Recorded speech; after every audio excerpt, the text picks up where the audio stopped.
So you are thinking about moving to Seattle. Let's skip the two dramatic internet extremes. Seattle is perfect, move tomorrow. You will be a new person by your second latte. Seattle is a total disaster, don't even change planes here.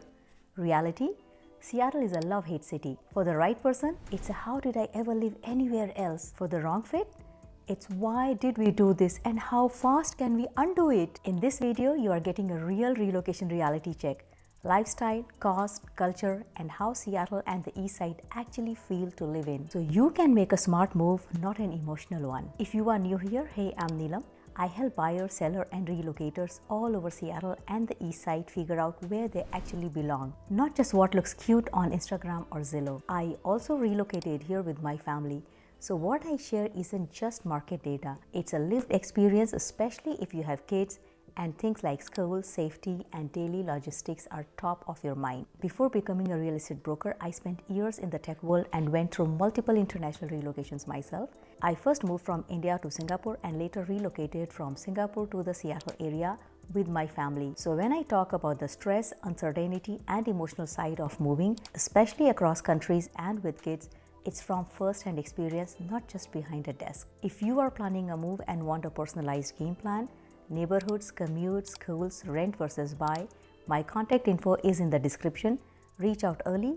The people who start planning months ahead always feel calmer and make better decisions. Seattle is unfairly pretty. Seattle is the kind of pretty that feels a little rude. You will be doing something painfully normal, Costco run, school pickup, sitting in traffic, and suddenly Mount Rainier just shows up like a movie backdrop. You get city skyline, ferries, mountains, all in one frame. Neighborhoods with big trees, water views, and hidden staircases. Sunsets that bounce off glass buildings and the Puget Sound view and completely change your mood. Relocation takeaway. If water, mountains, and green space are part of your mental health plan, Seattle delivers real good. It is very difficult to justify staying inside all weekend when the view outside is calling you out. The water puzzle. Seattle will confuse you until you understand the water. The water explains your commute, why it looks close on the map, still takes 40 minutes, and where your weekends might naturally unfold. Three main water bodies to know: Puget Sound, or salt water. West of downtown, ferries, cruise ships, Alki, and those jaw-dropping sunset views. Lake Union near the center of the city, houseboats, float planes, kayaking, gas work park, and a ring of tech offices. Lake Washington, big freshwater lake separating Seattle from the east side. Bellevue, Kirkland, Redmond, Bothell, and others are on the other side. Once you see the region as neighborhoods wrapped around these three water bodies, the Seattle is a maze feeling turns into, okay, I get the structure now. Lifestyle here is active. Seattle people do things even if you don't arrive outdoorsy. The Seattle gives you endless opportunities to become at least outdoorsy-ish. You will see hiking and trail walks almost year-round, skiing and snowboarding in the winter. Gear lives in people's cars. Pedal boarding, kayaking, sailing, running club, climbing gyms, yoga, pickleball, it's all here. The food culture is another huge win. Great seafood and sushi, farmers market and fresh local ingredients. Coffee culture that takes itself very, very seriously. This is not just quick drip coffee country. Relocation takeaway. If you like the idea of moving into a more active, wellness-focused lifestyle, Seattle makes that easy. If your dream weekend is clubs at 2 a.m., food every Saturday, the city may feel a bit calmer than you are used to. Seattle versus East Side, and my honest relocation story. This is where a lot of relocators get tripped up. People say I'm moving to Seattle, but what they really mean is I'm moving to the Seattle metro. And Seattle and the East Side can feel like totally different worlds. Seattle, the city side, think older housing, character homes, bungalows, more density. Walkable pockets like Capitol Hill, Ballard, Fremont, Queen Anne, and Green Lake. More nightlife, more restaurants, more city energy, and some urban grit. While East Side, more suburban overall. Bellevue, polished, corporate, high-rise, big mall, super convenient, often more expensive. Kirkland, charming, waterfront downtown, walkable, small city on the lake, feel very popular. While Redmond, big tech presence, trees and trails, more suburban neighborhoods, growing downtown core. Sammamish, on the other hand, Quiet suburban family vibes, parks, space and excellent school options. Slower, very residential feel. Bothell, suburban with a mix of older and newer neighborhoods. A growing downtown area and a strong appeal for people wanting a bit more space and value while still being within reach of Eastside and Seattle jobs. Then there's Issaquah and Woodinville and more, each with its own micro vibe and trade-offs. On a personal note, when my family and I first relocated here, with my older one in 3rd grade and my younger one still in nursery, I honestly did not like it. I struggled with the gray, felt far from our support system, and the whole move felt like a big question mark. We started out in Bellevue, which was convenient and modern, but it did not feel like us. Then we moved to Redmond, which gave us more of that trees and trails, suburban neighborhood lifestyle. Finally, in 2019, we landed in Sammamish, not because we wanted to leave Redmond, but because we were getting bought out and could not find a home we loved within our budget that still kept us within the LWSD boundary. Sammamish ended up being the sweet spot where we could get a better home, stay in the same public school district for the kids, and everything finally clicked for our family. My kids went through the Lake Washington School District, and over 2-3 years I started to really appreciate what this area offers families: strong public schools, neighborhoods that feel safe, tons of parks and a calmer day-to-day pace.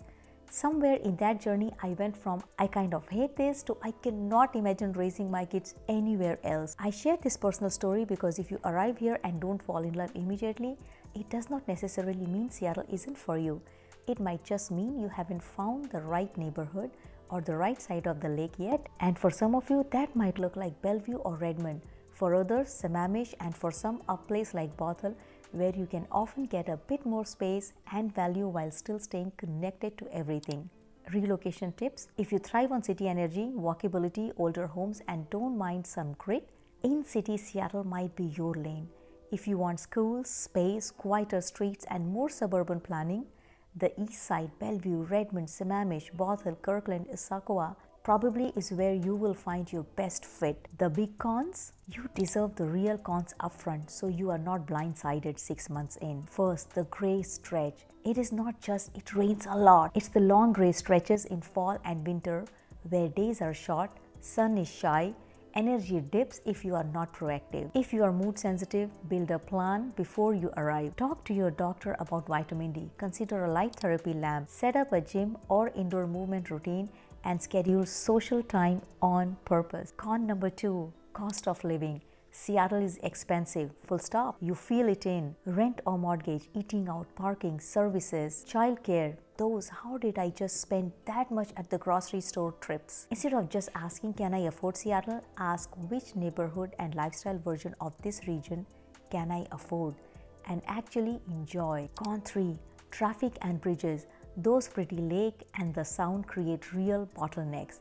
15 miles away does not equal 15 to 20 minutes, especially across bridges or during rush hours. If commute matters, test your route at the real commute time. Think carefully about living on one side of the lake and working on the other. Consider how often you will cross between Seattle and the East Side. Safety, homelessness, and comfort levels. Seattle has a visible homeless and addiction crisis in certain pockets. You will see blocks that feel totally fine, blocks that feel really uncomfortable, even within the same general area. People's comfort levels are different. Some feel totally okay navigating more urban pockets. Others realize they need quieter suburbs and more distance from those realities. Relocation tips: don't judge the entire region of one intense block downtown, but don't ignore your comfort level either. When you visit, drive and walk your potential neighborhoods at different times of the day and week so you get a real sense of how they actually feel. Social culture and the Seattle freeze. Let's talk about the Seattle freeze. Is it real? Kind of. Think slow defrost instead of icy hostility. What it often looks like: people are polite, kind, and helpful on the surface. But going from great conversation to consistent friend can take longer than in some other cities.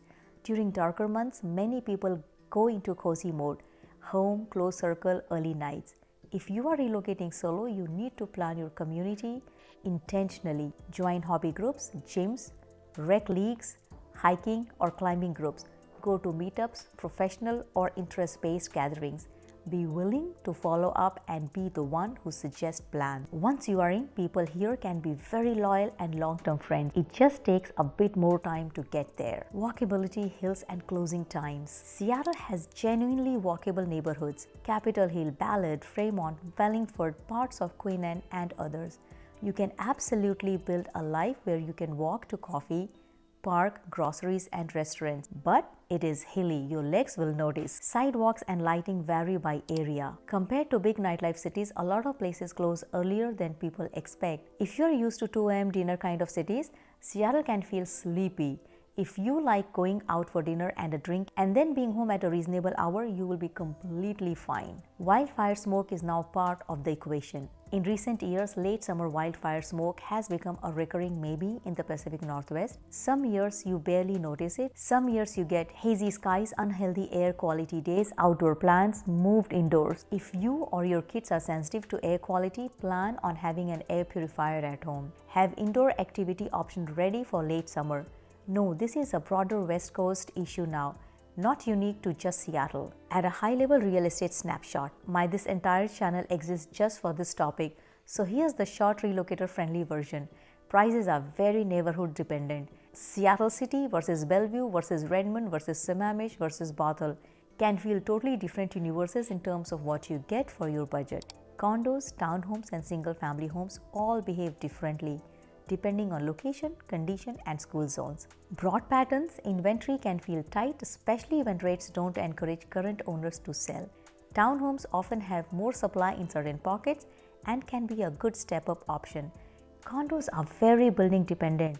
HOAs, reserves, rules and exact location matters a lot. For many relocators, renting first makes sense if you have never lived here and don't know your side of the lake yet. Buying sooner makes sense if your job is stable, your timeline is longer, and you have a clear sense of the lifestyle and school zones you want. Taxes and no state income tax. Yes, Washington has no state income tax, which can feel like a raise and if you are coming from a high-tax state, but sales tax is higher than many people are used to. Property taxes vary by area and will affect your monthly payment. Vehicle fees and other local costs can surprise relocators. Instead of only doing a tax comparison, do a full lifestyle cost comparison. Housing, childcare, transportation, food, and what you need to actually enjoy your life here. Who actually thrives here? Seattle and the Eastside tend to work best for people who value nature and parks as much as or more than nightlife, are okay investing time and effort into building community, can handle some gray months in exchange for incredible late spring and summer, want strong job markets and good public school options, especially in districts like LWSD, North Shore and nearby areas. And if you are willing to be intentional about your neighborhood choices,